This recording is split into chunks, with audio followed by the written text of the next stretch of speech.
নমস্কার বন্ধুরা, আমাদের সর্বশ্রেষ্ঠ উৎসব দুর্গাপূজা চলে এলো। ষষ্ঠী দেখতে দেখতে পুজো শেষ।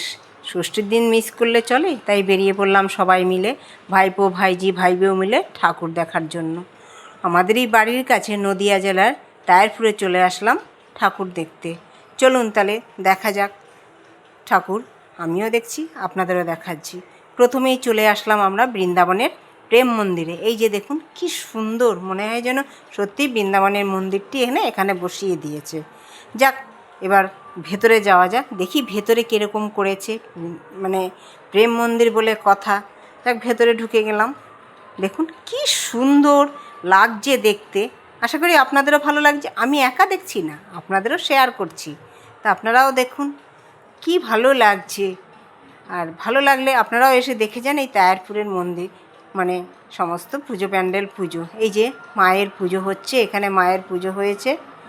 যাক, এবার দেখে টেকে মন্দির থেকে বেরোনোর পালা, মানে প্যান্ডেল থেকে আমরা বেরিয়ে গেলাম।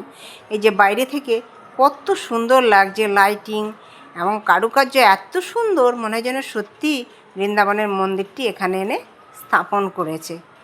কি বন্ধুরা, কেমন লাগছে? যদি ভালো লেগে থাকে একটু কিন্তু কমেন্ট করে জানাবেন প্লিজ। আর ইউটিউব হলে সাবস্ক্রাইব